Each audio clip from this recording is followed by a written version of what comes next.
जिहेतु थांखि फिल्म बे थांखि फिल्माव नोंथांखौ मा रलाव दोनदों आरो बे थांखि फिल्म बानायनानै नोंथाङा माबायदि मोनदों? गिबियाव गोजोननाय थाबाय सोंनायनि थाखाय आं फिननाय होनो नागिरदों। आंनि मुङा लंकेश्वर बसुमतारी। गोबां बर' सावथुन मुलुगाव आं रल लादोंबाबो नैबे थांखि फिल्मावबो आङो रल मोनदों। आंनो रलखौ होदों न'खरनि गारजेन। बे गारजेन रलाव आङो शुटिंआव रल मोननानै शुटिंआव आङो गसंनो मोननानै मोजां मोनदों। गमामायैनो बे ससियेल बर' फिल्म जागोन। गोबां रायजो राजाफ्राबो नायनानै गोजोननाय फैगोन आरो मदद होगोन होननानै आं आसा खालामदों। बे थांखिनि जिहेतु काहिनि बे काहिनिया मानसिनि गेजेराव मा लाबोनो हागौ? मा सोलायनाय लाबोनो हागौ? आसा खालामदों बे थांखि फिल्मनि बर' फिल्मनि जाबादि स्क्रिप्ट बेखौ मोजाङै नायनानै रायजो राजाफ्रा मोनसेबाबो सेन्सआव फैगोन आरो साननो हनो एसे गोनां जागोन होननानै आं आसा खालामो। स्क्रिप्टखौ सोर बानायदोंमोन? सोर लिरदों? स्क्रिप्टखौ बिक्रम बसुमतारी सारानो लिरदों आरो बिथाङानो डाइरेक्टरबो बिथाङानो प्रडिउसारबो। बिथांखौ माबायदि थेंक्स होनो सानो? आं बिथांखौ शुटिं खालामनायाथ' गोबाव समनिफ्राय जायाखै, मैया दाख्लैनिफ्रायसो जादों। आं बिथांखौ गोसो गोरबोजों साबायखर बावनो नागिरदों। आरो बिथांनि फैबाय थानाय जिहेतु प्रडाक्सन जाबाय थागोन बेफोराव मा बुंगोन नोङो बिथांनि सायाव? आं बिथांनि सायाव आसा खालामो गसाइयाबो जाहाथे बिथांखौ खैफोदाव खोख्लैया। गोबाव सम बेबायदि बर' सावथुन मुलुगाव प्रडिउसार महरै बा मेन रल हिसाबै एक्टर हिसाबै जाबायदि गसंथिदों बेबायदिनो गसंबाय थानो हाथों। बे थांखि फिल्मनि साबसिन डायलगा मा डायलग दं नोंथांनि? आंनि सबसे डायलगा फिसालाखौ थांखि लानानै डायलग दं आंहा। बिनि ससे बुंनो हागोन नामा फंसे रावै? आंनि थांखि, बे थांखिया गासिबो फेलें जाजोब्बाय, थेर बेथेर जाजोब्बाय। आइ हायना, आइ माइनाव, आं नोंसोरखौ एसेबाबो मेगन थाइनैजों नायाखैमोन। इसोरा मेगन थाइनै हरदोंमोनबाबो आं थाइसे मेगनजोंसो नायफ्लांदोंमोन। गोरोन्थिया आंनिनो। बे थांखि लानानै आङो न'खर संसार दादोंमोन, न'खर संसार सोलिदोंमोन, गासिबो थेर बेथेर जाबाय। आइ माइनाव आरो आइ हायना, बे डायलगखौ आं मोजां मोनदों आरोखि। नोंसिनि ओनसोलाव जे थांखि ससे गुसुं थांखि सावथुन बानायबाय थादों, बे थांखि सावथुन बानायनायनि सोमोन्दै नोंथाङा मा बुंनो सानो आरो बिथांमोनखौ माबायदि सापर्ट होदों नोंथांमोना? बेखौ आङो आं हिसाबै आं बिथांमोनखौ खोब साबायखर होदों। खारन दिनै बर' हारिखौ गेरेमसा माहारि दानोब्ला बे सावथुन मुलुगाव जोंनि थाखाय बिराद मोजां मोनसे स्टेज। आरो बे स्टेजजोंनो जोङो दिनै जोंनि माहारिनि गोबां खोथाखौ जों बेहाय बेरखांहोनो हायो। आरो दिनैनि दिनाव नैबे खोथाया बुहुमावनो साग्लोबहोनो हायो। दा बेखायनो बिथांमोनखौ आं साबायखर जासिदों। बे गुसुं बे भावथिनाजों बिथांमोना जोंनि समाजखौ फोसाबनायनि मोनसे लामाखौ लादों। बिथांमोननि फोरमायनाय बायदिब्ला दिनै जोंनि बर' माहारिनि गेजेराव जिबायदि गोरोन्थि बुजिलायनाय, हिन्जावसाखौ आरो हौवासाखौ बे मोननैनि गेजेराव जि गोरोन्थि बुजिलायनाय, बे गोरोन्थिखौ जोंनि माहारिनि गेजेराव फोरमायनो होदों जे जोंनि गोरोन्थिया माबायदि, जोंनि बर' समाजनि गोरोन्थिया माबायदि, साननाय हनायफ्रा। आसा खालामदों बिथांमोननि गुसुं फावथिनाजों जोंनि बर' माहारिया एसे सोदांनो हागोन, आं बेखौ मिजिंथिदों। आरो फैबाय थानाय समाव आसा खालामदों बिथांमोना मोजाङै खालामबावगोन आरो जोंनि समाजा बेफोरखौ मोजाङै आजावगोन, गनायगोन, आं बेखौ मिजिंथिदों। आरो नोंथाङा बे समाज आरो बर' समाजखौ मोजां मोनग्रा सासे हिसाबै बे सावथुन मुलुगखौ माबाफोर बोसोन एबा बिथिंफोर बुंनो सानो नामा? बोसोनाथ' आंनिफ्राय 100% दङ। बुंनो थाङोब्ला आंबो हारिमुनि सासे मानसि। दिनै आफादाव दं हिसाबै आङो दंथ'यो। नाथाय आंबो बे भावथिना बा बे हारिमु आयदायाव आंहाबो खोब गोसो दङ। दोंसे दोंनै मेथाइबो रोजाबदोंमोन आङो। जियानो जा फैबाय थानाय समाव इसोरा अनसायोब्ला आंबो खेबसे फैनो नाजागोन। जियानो जा आङो साबायखर जासिदों बिथांमोनखौ। आरो बेनो आसा खालामनाया जोंनि बे ओनसोलनि माखासे सुबुंफोरा बे लामाजोंबो थांना थानो हायो। बेबो मोनसे मोजां रोखा। बेखायनो जोंनि माहारियारि मानसिफ्रा, बर' माहारिया बेखौ जों बोजबना लानांगोन जे जोंनि जौगायै जाथि हारिनि माखासे डेभेलपफ्रा बेजोंबो रोखा बेरखाङो। बेखौनो जों आसा खालामदों जाहाथे फैबाय थानाय समाव बिथांमोननि थांखिफोरा मोजाङै जाफुङो, आं बेखौ आसा मिजिंथिदों। बे थांखि सावथुननि सायाव नोंथाङा मा बुंनो सानो?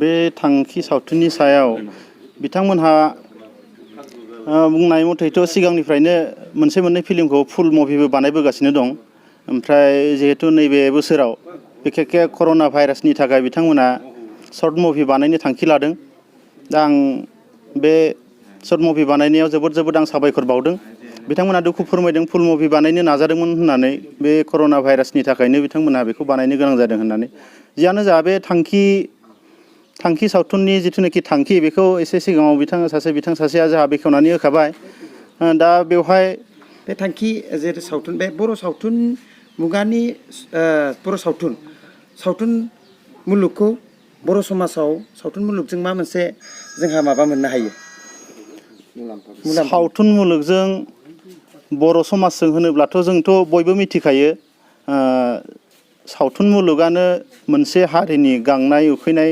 जेरैहाय गंसे आयना बायदि होननानै जों बयबो मिथियो थुनलाइ बायदियानो बेबो मोनसे थुनलाइजों लोगोसे एखेयानो बे बर' सावथुन मुलुगावनो जों गासिबो बिसोरनि गाननाय जोमनाय मावनाय दांनाय गासिबो कालसारफोरखौ जों नुनो मोनजोबो दा जों बेखौ हारिनि सिनस्रिखौनो होननानै बुंनांगोन आरो दा बिदि सावथुन नायनानै नोंथाङा माबायदि मोजां मोनो आंबो सावथुन नायनानै गोदोनिफ्रायनो सावथुन नायनानै मोजां मोनो दा सावथुन नायनानैथ' मोजां मोनखायो गुबुन फिल्मफोरखौबो आं नायो दा बर' फिल्मावबो सावथुन नायोब्ला माबा मोनसे नोंनि जेनेबा समाजनि सायाव माबा मोनसे गियानफोर मोननो हायो नामा सावथुन नायोब्लाथ' गियान बहुत मोनो आरो बबेबा सावथुना नेगेटिभ बबेबा गाज्रि माबाफोर दंब्लाबो जों बेखौ नायनायनि गेजेरजों सोदांलांनानै जिहेथु आंबो सासे मोजां मोनग्रा हिसाबै बर' सावथुन मोजां मोनग्रा हिसाबै बहाबा गोरोन्थि दंब्ला बेफोरखौ आं देखायना होनो मोजां मोनो आरो माबोरैहाय इमप्रुभ खालामनांगौ बेफोरखौ आसि देखायनानै होयो दा इयुनावबो बेफोरबायदि बानायलांबाय थाबा मोजां जागोन होननानै जों बोसोन होलायो आरो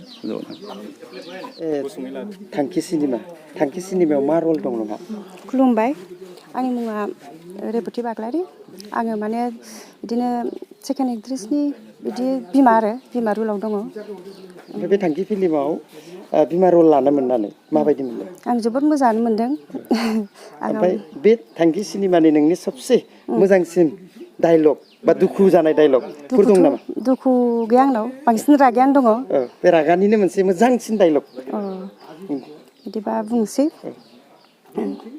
जेनेबा आं फिसाजोनाव आलासि जानो फैगोन आरो फैनायाव माने फैबाय आयै होनो आरो ओमफ्राय फिसाजोआ माने बारदावखांनानै आंखौ सोङो आरो ओमफ्राय आं दा होनसिगोन आरो माने फैनायखौसो नुदों आं फैनायखायसो नुबाय बोरो माथो मोजां मोननानै साख्रियाल होननानै आङो नोंखौ हरदोंमोन माथो जेबो गैया दासिमबो आं फोरोंहरनाय रावखौबो लायाखै गारि मथरबो लानो हायाखै आरो दासिमबो न' बांबो लुनानै लानो हायाखै बेनो नोंसिनि संसारा आरो बे सावथुनाव बेलेग सावथुनावबो रुल दंमोन नामा नोंहा दङमोन सायामा सिमाङाव एक्ट्रेसनि बिमामोन आरो बेनिबो मोनसे मोजां डायलग दं नामा दङ दंनायालाय आं माने माबा आरो फिसाजोआ जोंनिया माने इयाव बेलेग बेमार जायो आरो बेलेगाव हाबा जाखांनानै आरो न'आव दोनफैफिननो गोनां जायो बेयाव माने जाया लोङा थायो आरो फिसाजोआ माने ओंखाम जानो खिथायो आरो बेयाव दा बेखौ बुंनोसै आरो माने फिसाजोनि नामखौ मन्दिना दोनदों आरो दा फिसाजोआ गाबनानै थाबाय नालाय होनसिगोन आरो जों ओमफ्राय ओंखाम लाना फैयो आरो आङो ओंखाम लाना फैनायाव ओमफ्राय होनसिगोन आरो ओमफ्राय मन्दिना नों सानबेसे बेबायदि जाया लोङा थादो खबेसेबाबो जादो सानबेसे नों बेबायदि जाया लोङा थानो नों जायाबा जोंबो जानो खहाबा खबेसेबाबो जाय मा फिल्मनि डायलगमोन बियो सायामाया सिमांनिमोन खुलुमबाय आंनि मुङा कृष्णा बसुमतारी आं माने भिलेजआ आंना बिजयपुराव आं दिनै माने थांखि फिल्माव मा रलाव दंमोन आङो माने थांखि फिल्माव माबा आबौ लंखेनि माने फिसाजो उन्दैसिन आरोना माने हायनानि बिनानाव आरो ओमफ्राय बे थांखि फिल्माव जिहेतु मोजांसिन नोंनि माबा डायलग एबा दुखु नों साबसिन मोननाय मोनसे बेयाव बुंथिनो थाखाय खालाम आं बांसिन याव साबसिन मोननाय माने डायलगानो जादों माने आफानो माने फोथाराव दै हैनायाव माने गाबज्रि हरनायखौ मोन्दों आरोना साबसिन मोन्दों बेयाव माबायदि गाबज्रि हरनाय आफा नै दैया लोंफैद' सान्दुं गोसाथार न'आव थांनो टाइम जाबाय माबा फै बिदि होननानै बुंनाय दं माने दिनैसिम सिगांफोरबो फिल्माव हाबफेरबाय नामा सिगां हाबाखै बेनो फार्स्ट दा माबायदि मोनदों जिहेथु सावथुन बानायनानै जोबोद मोजां मोनदों खालामनानै खिन्थु फार्स्टआव एसे गिनायबो मोन्दोंमोन आरो माने जागोन जाया होननानै माने दा माबायदि गोसोआव सानदों जेनेबा माबायदि जागोन बायदि बे फिल्मा सावथुना नोंनि एक्टिंआ मोजाङानो जालांगोन बादि मोनदों माथो बानायलांसै एसे नाजानानै बे नोङो रायजोफोरखौ मा बुंनो सानो बे नोंसिनि सावथुनफोरनि सायाव जोंनि सावथुनफोरनि सायाव माने आं माखासे गासिबखौबो बुङो फंसे खोथा माने अननाय गासिबो मोजाङै नायगोन होननानै आं आसा खालामो आरो गासिबो रायजोफोरखौ बे थांखि सिनेमायाव नोंथाङा मा रलाव दं खुलुमबाय आंनि मुङा मनिता बसुमतारी आं थांखि सिनेमायाव माबा बिहामजो रलाव दं ओमफ्राय सोरनि बिहामजो आब' लंखेनि लंकेनि ओमफ्राय नोंनि एक्टरा सोर आंनि एक्टरा आदा भद्र ओमफ्राय दा एक्टरा मा रलाव दं नोङो जेनेबा एक्टरनि बिबाजै दा एक्टरनि बिबाजै हिसाबै माबायदि नोंसिनि बे एसे बुंनो हागोन नामा माबायदि रल दं नोंनिया स्ट'रिया माने आंना रांखिनि टाइपनि आरो एसे बिनिनो मोनसे रांखिनिनि एक्सन देखायनो हागोन नामा फन हरनायनि खिथानोसै आङो हेलौ दासिमबो मा हिन्जावखौ गोसोखांबाय दं नामा मानो फन हरबाय थादों नोंलाय अफिस थांनो टाइम जायाखै नामा बेखिनिनो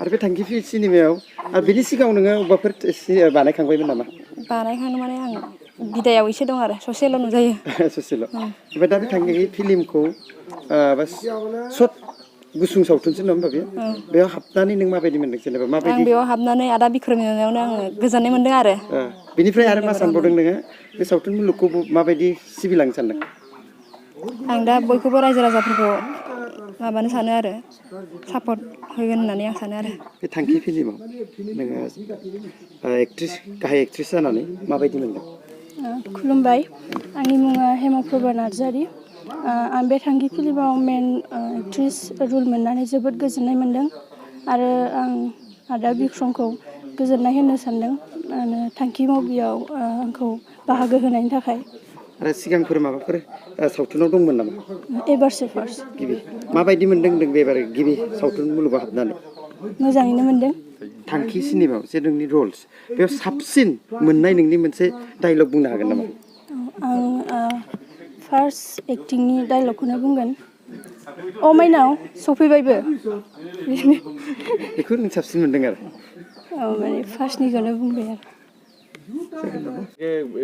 আপোনাৰ প্ৰযোজনা কৰিবলগীয়া চিনেমাখনৰ নাম কি আৰু কাহিনীটো ক'ব নেকি মানে এতিয়া আমি শ্বৰ্ট মুভি বনাইছোঁ আগতেও এনেকৈ 2017 পৰা আমি ফুল মুভি বনাই আছিলোঁ কিন্তু এবছৰ মানে ইয়াৰ ভাইৰাছৰ কাৰণে মানে আমি ফুল মুভি বনাব নোৱাৰিলোঁ বনালেও ইফালে মাৰ্কেটিঙৰ কাৰণে বহুত অসুবিধা হয় সেই দেখি মানে আমি এতিয়া শ্বৰ্ট মুভি বনাইছোঁ মানে আমাৰ গোগামুখত যিকেইটা আৰ্টিষ্ট আছে সেইবিলাকক লৈ পিনি মই ইয়াৰ ফিল্মটো বনাইছোঁ মানে শ্বৰ্ট মুভিটো বনাইছিলোঁ তাৰ ফিল্মৰ নামটো হৈছে আমাৰ বড়ো ভাষাত থাংকি বুলি কয় থাংকিটো অসমীয়াত হ'ব লক্ষ্য মানে সেইটো মই যিটো সিদ্ধান্ত লৈ পিনি বনাইছোঁ মানে আমাৰ গাঁওবাসী মানে গোটেই ৰাইজে মানে বেছিভাগে মানে ছোৱালী মানুহ গুৰুত্ব নিদিয়ে পঢ়া শুনাৰ ক্ষেত্ৰত বা যিকোনো ক্ষেত্ৰতে হওক আমাৰ ছোৱালী মানুহ বেছি গুৰুত্ব নিদিয়ে অকল ল'ৰাটোকে মানে সিদ্ধান্ত কৰি পিনে তাকে পঢ়া শুনা মানে যিকোনো ক্ষেত্ৰতে অকল ল'ৰাটো মানে গুৰুত্ব দি পিনি মানে এনেকৈ চলে আৰু তাকেতো মানে মই যিটো এইটো সিদ্ধান্ত লৈ পিনি ফিল্মটো বনাইছোঁ মই এইটো কিবা টাৰ্গেটটো হৈছে অকল মানে ছোৱালী আৰু ল'ৰা সমানে মানে চবকে অধিকাৰ দিব লাগে আৰু সমানকৈ পঢ়িবলৈ যিকোনো ক্ষেত্ৰতে আগবাঢ়িবলৈ সুবিধা দিব লাগে সেইটোৱে লৈ পিনি মই এইটো শ্বৰ্ট মুভিটো বনোৱা হৈছে আৰু আগতে মই 2017ত মই ছায়ামায়া চিমাং ফিল্মটো বনাইছিলোঁ আমাৰ গোগামুখতে গোটেইকেইটা শ্বুটিং হৈছে বেছিভাগে তাত মই মেইন ৰ'ল হিচাপে লৈছিলোঁ আৰু এছিষ্টেণ্ট ডাইৰেক্টৰ হিচাপে আছিলোঁ তাৰপিছত বনাইছোঁ 2018ত বনাইছোঁ চিমেণ্ট চাপৰিত বনাইছোঁ এইটো গাম্বাৰী ফিল্ম বনাইছোঁ আৰু 2018তে আমাৰ গোগামুখতে বনাইছোঁ এইটো হাংমা ফিল্ম বুলি তাৰপিছত 2019ত যোৱা বছৰে এইফালে ওদালগুৰি বনাইছোঁ এইটো জিউ দাউৰি তাতো মই এনেকৈ ছাইড ৰোল লৈছোঁ পুলিচ অফিচাৰৰ ৰোল লৈছিলোঁ এইবছৰটো ইয়াৰ শ্বৰ্ট মুভি বনোৱাই হৈছে তাৰপিছত ফুল মুভি বনোৱা হোৱা নাই মানে শ্বৰ্ট মুভি ইয়াৰ আগত কোৱা হৈছিল শ্বৰ্ট মুভি মই আগতে ইয়াত কৰা হৈছিলে মই নিজে ডাইৰেকশ্যন কৰিছোঁ অকল মই তাত এক্টিং কৰা নাই মানে নাম কি তাৰ শ্বৰ্ট মুভি বনোৱাটো সংক্ৰান্তি এইটো মই COVID-19 যিটো ভাইৰাছৰ কিবা কাৰণে মই সাৱধানতা এইটো মই সংক্ৰান্তি বুলি কয় এইটো আমাৰ বড়ো ভাষাত এইটো অসমীয়াত হ'ব সাৱধানতা মই মানে ৰাইজক কেনেকৈ এৱাৰনেছ টাইপত মই এইটো ফিল্ম কিবাটো শ্বৰ্ট মুভিটো বনাইছিলোঁ মানে তাৰপিছত বনাইছোঁ খিতেৰ বুলি তাৰপিছত এইটো থাংকিটো বনাইছোঁ। এই শ্বৰ্ট মুভি তিনিখনত আপুনি কাক কাক লৈছে? এনেকৈ অভিনয় হিচাপে মই বাহিৰৰ পৰা এনেকৈ আনিব পৰা নাই, কাৰণ এতিয়া চিটুৱেশ্যনে এনেকৈ বেয়া হৈ আছে। সেই দেখি মানে আমাৰ যিকেইটা লোকেল আৰ্টিষ্ট হয় সেইবিলাকক লৈ পিনি মই বনাইছোঁ। আৰু আমাৰ যিটো SMM ফিল্ম প্ৰডাকশ্যন, চানজাৰী মিংবাং ফিল্ম প্ৰডাকশ্যনৰ মই মেনেজিং ডাইৰেক্টৰ হিচাপে, মই প্ৰডাকশ্যন মেনেজাৰ হিচাপে মই নিজে আমাৰ যিটো প্ৰডাকশ্যনৰ মানে জীয়াই ৰাখিবৰ কাৰণে মই নিজৰ ফালৰ পৰা মই যিমানটো পাৰে মই চেষ্টা কৰি আছোঁ। আৰু ইয়াৰ আমাৰ মাজত এজন বড়ো বোলছবি জগতৰ লগত দীৰ্ঘদিন ধৰি জড়িত থকা এজন ব্যক্তি, আমাৰ স্বনামধন্য ব্যক্তি লংকেশ্বৰ বসুমতাৰী ডাঙৰীয়াকো আমি ইয়াত লগ পাইছোঁ। আৰু তেখেতকো আমি 2-4টা কথা এই বোলছবি সম্পৰ্কত, শেহতীয়া বোলছবি সম্পৰ্কত কি জড়িত হৈ আছে বা কিহত ব্যস্ত হৈ আছে এই সম্পৰ্কে দুআষাৰ ক'বৰ কাৰণে আমি আশা ব্যক্ত কৰিছোঁ। নমস্কাৰ। পোনপ্ৰথমে মোৰ নাম লংকেশ্বৰ বসুমতাৰী। মোৰ জিলা ধেমাজি জিলা, আঞ্চলিক হিচাপে মোৰ গগাमुग আঞ্চলিক, মোৰ গাঁও 1 নং কদমগুৰি। सावथुना जाहैबाय जोंना जोंनि गामियारि समाजाव बा जोंनि बांसिन जोंनि बर' समाजाव फिसालाखौल' बांसिन इम्पर्टेन्ट होनानै बेखौ फोरोंनाय लिरनाय गासैबो बिथिङावनो माने फिसालाखौल' बांसिन गोसो होनानै फोरोंनाय जायो। बिनि जाहोनाव जोंनि फिसाजोफोराव माने गुबुनाव हाबा जाहैखागोन बेखौ फोरोंनानै मा लाब बिदि बायदि होनानै जोङो जेबो इम्पर्टेन्ट लाया। माने बिनि जाहोनाव नैबे मोनसे न'खरखौ आङो थांखिनानै नैबे फिल्मखौ बानायनाय जादों। बे न'खराव ओरैबायदि जाहैबाय, फिसाला सासे दं, फिसालाखौल' बांसिन माने गोसो होनानै फोरोंदोंमोन। नाथाय उनावहाय बिहामजो मोनखांनायनि उनाव बेलेग साख्रि मोननानै बेलेगाव थाहैबाय। फारसेनिफ्राय बिसा फिसाजो सानै दङ, फिसाजो सानैया माने जेबो राहा गैयि बायदि जाहैबाय, न'खर सालायनायाव बिराद प्रब्लेम जाहैयो। बेनिखायनो जुदि फिसाजोखौबो बियो समानै जुदि फोरोंनाय मोनबा गावनि मेगनखौबो बासायनो हागौमोन, गावनि न'खरखौबो आरामै दैदेनलांनो हागौमोन। दा नैबे फिसाल' मोनसे थांखि लानानै बानायनाय जादों। आरो बेनि गेजेरावनो माखासे कमेडि दं, ट्रेजेडि दं, एक्सन एसे सोदेरना होदों, माने नायनो मोजां मोननायनि थाखाय। आरो ओमफ्राय बे जिहेतु सावथुनाव बबे बबे जायगानि आरो सिगां खालामखानाय सावथुन मुलुगनि मानसिफोर दं नामा? बिदिनो गोजाननिथ' जोंनि गैया। जोंनि दा गोजामसिन आर्टिस्ट होननानै बुंनो थाङोबा बड' सिने आर्टिस्ट एस'सियेसननि एडभाइसार जोंहा आब' लंकेश्वर दङ। लोगोसे जोंहा रेबती बाग्लारि दङ, बिथाङाबो सायामाया सिमांनिफ्रायनो जोंजों बाहागो लाबोगासिनो दं 2017निफ्रायनो। लोगोसे नैबे बिनानावफोरा एबाराव फार्स्ट ओंखारनाय जाहैबाय। आरो ओमफ्राय लोगोसे नैबे दं जोंना भद्र बसुमतारी, बिथाङा हांमा फिल्माव प्रडिउसारमोन। आरो दायो बे फिल्म बानायनायाव नोंथांनो माबायदि सापर्ट होदों जे बिथांमोननि एक्टिं? दाथ' रानिं जादों, दासो गोदान रानिं नामा? औ, सानबैसे जाखो बे? ओरैनो मैयानिफ्राय लाजेननाय जादों, आरो बिदिनो सप्तासेसोआ बे सावथुन दिहुननायाव नांगोन। आरो बेखिनिखौनो साननानै बानायदों। आरो जों जिबायदि आसा खालामदोंमोन बिसोरनि कुवालिटिखौ नायनानै, दा बिसोरो आंनि आसा खालामनायनिफ्रायबो बांसिन एक्टिं खालामदों। बिनि थाखायनो जोबोद गोजोननाय मोनदों। आं सानदोंमोन माने जोंनि गगामुग एरियायाव माने एसेबांसिम बर'फोर गैया, होमब्लाबो माने आं जेसेखिनि दं गामि एसे गोजाननिफ्रायबो आं कालेक्सन खालामनानै मानसिफोरखौ बेखिनि बुथुमनानै बानायनाय जाहैबाय आरो फिल्मखौ। आरो बे ओनसोलनि सोरबाफोर बे सावथुनाव हेफाजाब होनायफोर दं नामा? हेफाजाब होनाय बिदिनो आफाद हिसाबै जोंहा थुनलाइ आफादनिफ्राय बिन'द सारमोन दङ, आरो जोंनि आन्चलिक एबसुनिफ्राय सापर्ट दङ।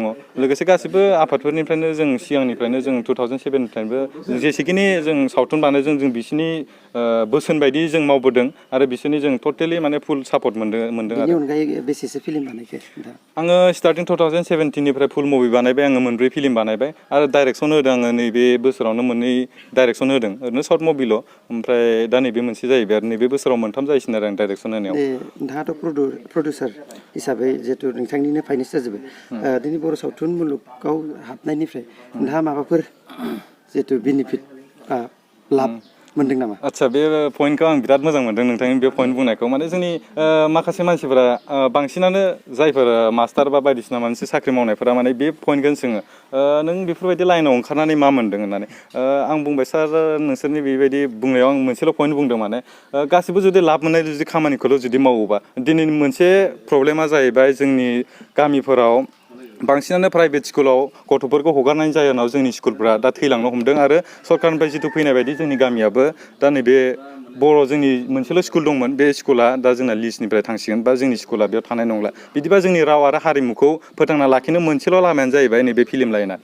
आरो बे जिहेतु बर' सावथुनजों बर'नि माखासे माबाफोर लाब दं होननानै सानो नामा? लाब दं होननानै जोङो मोनसे जौगा हारि हिसाबै जोङो गुबुननि सिगाङाव जों देखायनो थाङोबा जोंनि बे सावथुनजों लोगोसेसो जों गुबुननो दिन्थिनो हागोन। जोंनि लिरनायखौथ' गुबुना फरायनानै मोना बा नैबे सावथुन होनना बुङोबा बांसिन मानसियानो जेनेबा नुनो मोनो। दा जेरै जोंनिनो गुबुन गुबुन हारिफोर दङ बिसोरनो सावथुन दिहुननो हाया बा बिसोरनि डेभेलपखौ जों जेनेबा डेभेलप जायाखैलै बिसिना होननानै बेफोरबायदि बुंलायनो हायोना। बेयावनो माने जोङो जुदि देखायनो हायोबा माने जों बेफोरजों लोगोसे जोंनि समाजखौबो जों बिराद माने फोसाबलांनो हायो। माखासे बुस्थुखौ जों माने समाजनि माखासे गाज्रि जानाय मोजां जानाय सोलाय सोल' जोंनि जौगानायखौ जों सावथुनजों लोगोसे जोङो दिन्थिफुंनो हायो आरो बर' समाज आरो बे बर' सावथुन जोंखौ बानायनानै नोंथाङा बेसेबां गोजोननाय दं? आं दा आंनि सिनायथि हिसाबै आं दा बिक्रम बसुमतारी हिसाबै आं गामियावनो खना खनला सोरनिबा हमना ला जाथि बंस'जों सिनायजानाय जायाखैमोन। दिनै आङो हमना ला गासिबो बर' रायजोजोंनो एसेबाबो आङो सिनायजानाय जाहैबाय नैबे सावथुनजोंसो आं बे आरो बेखौ बेसेबां गोलावसिम नोंथाङा सानदों जे बेखौ बेसेबां गोबावसिम नोङो दैदेनलांनो सानदों? बेखौथ' आं बुंनो हाला। दा आङो जोंनि जायगायाव फार्स्ट फिल्म प्रडाक्सन हिसाबै जों एस.एम.एम फिल्म प्रडाक्सन आंनो गायसननाय जाहैदों आरो जोंनि धेमाजि डिस्ट्रिक्टआव आर्टिस्ट एस'सियेसननि जिथु बिबान होनाय बा जोंनो गायसननाय जाहैबाय प्रबिन बर' आदामोननि सापर्टआव। दा बिबानाथ' जोंनि देहायाव अलरेडि नांना थाखाबाय आरो बेखौ माला गारगोन बिनिथ' सोंथियानो फैया माने नायलांसै बेसेबां हायो। आरो बे सावथुन मुलुगनि जानानै नोंथाङा रायजोफोरखौ माबाफोर खावलायनो सानो नामा? जाहाथे बोरै जोङो बे सावथुनखौ बेनिख्रुइ साबसिनाव लांनो हागोन माबायदि? आं दा बेखिनिखौनो बुंनो थाङो। जोंनि बांसिनानो जोंना धेमाजि डिस्ट्रिक्ट गोलैयो नालाय होमबाबो जोंना नैबे गगामुग आनसलिक जायो। जोंना बेखिनियाव एसेबां जोंनि बर'फोरनि पपुलेसनाबो खम गामिफोराबो खम बै हिसाबै जोंना प्रडिउसार गैया। बे हिसाबै जों माने इयारलि जों दिहुनलांबाय थानोबो हायाबो जानो हागौ। माने जोंनो प्रडिउसारनि थाखाय गोबां खम आरो प्रडिउसार ओंखारनायनि जाहोनानो जाबाय जोंना मार्केटिंनि थाखाय प्रब्लेम। जों फैसाखौ रिकभारि खालामफिननो गोबां उसुबिदा जायो बेयो आरो ओंखायनो नायनोसै उनफोराव मा जालाङो। समजों लोगोसे सोलायलांगोन खोमा। बे सावथुन बानायनानै सावथुन बानायफिननो हानाय नोंहा माबाफोर बेनिफिट जादोंना जायाखै? सिगांबोथ' बानायबाय थादों। बिदिनोथ' लाब जादों होननाबो बुंनो हाया आरो लस जादों होनना बुंनो हाया। दा बिदिनो सोलिलांगासिनो दं आरो फारसेथिंजाय हमना ला बिबान थानाय हिसाबै जोङो लाबखौल' नागिरलांबाबोथ' जायाना। बे हिसाबै माने दायथ' थानाय हिसाबै मावलांगासिनो दं आरो। गोजोननाय थाबाय। बे थांखि सावथुनखौ नोंथांमोना मा थांखि लानानै बानायनाय जादों? बे थांखि सावथुनखौ दा सर्ट मुभिखौ बिथां डाइरेक्टरा दहायैनो फारि फारि बुंखालांजोब्बाय। बिदिनो फरायसाफोरनि सायाव हिन्जावसाफोरखौबो गोख्रों बिथोन लानांगौ होननानै बुंलांदों। बे थांखि सावथुनाव नोंथाङा मा रलाव दं? आं बे थांखि सावथुनाव दा एक्ट्रिसनि बिदा रलाव दं। बे एक्ट्रिसनि बिदा रलाव बिनिनो सबसे मोजांसिन डाइलग मोनसे होनो हागोन नामा? बे मोनसे गुसुं माबाखौनो होनसै आं डाइलगखौनो। जेब्ला आङो अफिसाव थांनो ओंखारो हिन्जावा आंखौ न'खरखौ नायैनि थाखाय माबा मोनसे फाव फान्दायो आरो गाज्रि गाज्रि बुंबाय थायो। बे समावनो आङो मोनसे डाइलग होनसै आं, हामालै सना नों मा सुनि सुनि बेफोरबायदि रावखौ बाहायबाय थायो। बिदि बाहायब्ला न'खरा माबोरै गोजोन जानांगौ। बे डाइलगखौ बुंबाय। आरो बिनिफ्राय सिगांफ्राव सावथुन मुलुगाव दंमोन नामा? सिगाङाव आं मोननै फुल मुभि खालामखांबाय। फार्स्ट आं हांमा फिल्माव प्रडिउस खालामदोंमोन। सेकेन्डआव आङो आर'नाइ दाख्लै बावैसो खालामदों मिस्टार प्रबिन बर'नि दैदेननायाव। बे बर' सावथुन जिहेतु प्रडिउसार जानांगौब्ला बेखौ जिहेतु माबायाव लाबोनो थाखाय बेनिफिटआव लाबोनो थाखाय माबायदि बिथिङै बा जोंहा लाब जायो बे बर' सावथुनफ्रा? आं प्रडिउसार हिसाबै दिनै बेखौनो बुंनो सानो जे गासैबो बर' समाजखौनो जोंनि बर' सावथुन मुलुगखौ थांनानै थाथों आरो बयबो नायनानै फोथांना लाखिथों। आं बेखौनो मेसेज होनो सानो।